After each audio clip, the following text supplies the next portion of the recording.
Hey, my name's Chris Shiflett. I play guitar in the Foo Fighters, as well as Chris Shiflett and the Dead Peasants, and Me First in the Gimme Gimmes. And today we're out here at Foo Fighter headquarters, Studio 606. We're out in the storage area. This is where all our gear lives when we're not working. Well, the way that my signature model came about was around the time we were making the last Foo Fighter album. I ordered some parts and just put together basically a Telecaster Deluxe, because I had a Telecaster Deluxe, an old one, that I used a lot on my first Dead Peasants record. But the pickups in it weren't really, they weren't humbuckers, and I couldn't really use it in the Foo Fighters. So I loved the way it felt. So I wound up just putting together a parts guitar that was essentially this. It was pretty similar to this. It was a Telecaster Deluxe with humbuckers in it.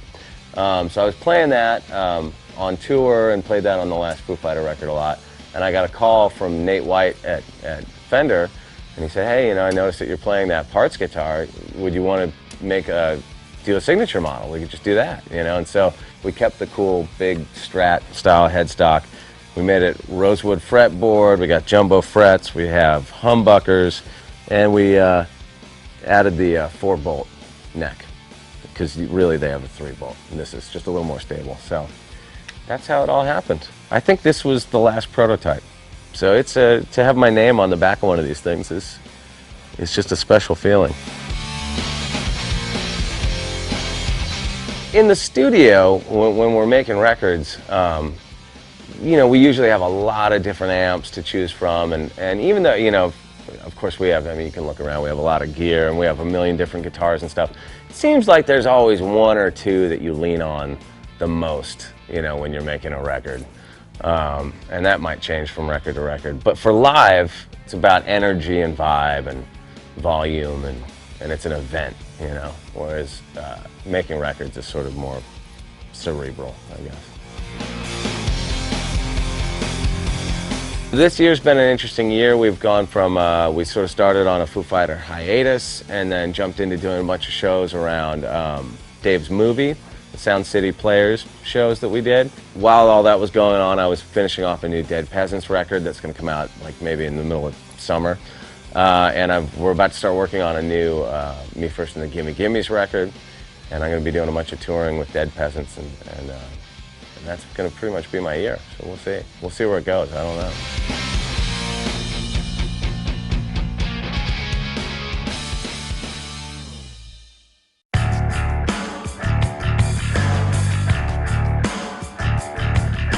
Hi, this is Nate Mendel from Foo Fighters, and we are at the Foo Fighters Studio 606 in Northridge, California.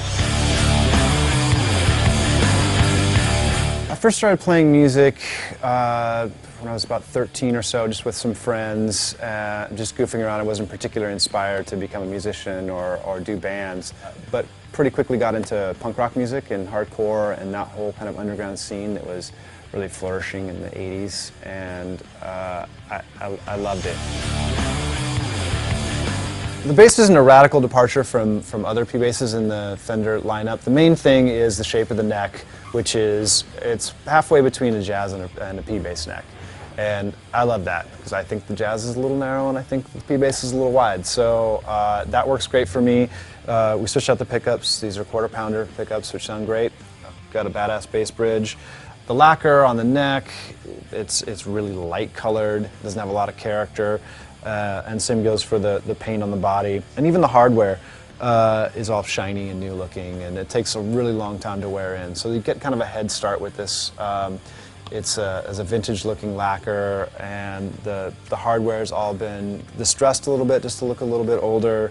And then the finish has got kind of a vintage quality to it. It doesn't look like you're trying really hard to buy a bass that looks like it's been around since 1971, but at the same time, it's not something that was clearly made 4 months ago.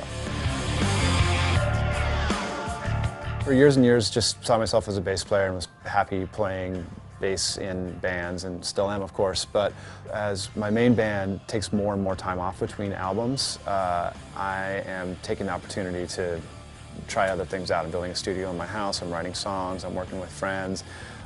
doing side projects. I want to do music as I've never done it before. Like, I know what it's like to play bass in a rock band, and now I want to take other musical ideas I have and figure out how to bring those to life.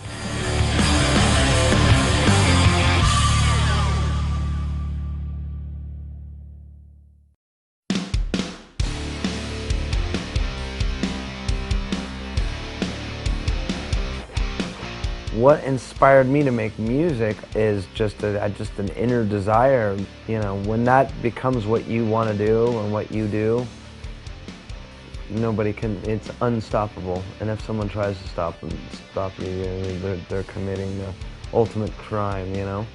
It's what, you know, drives me.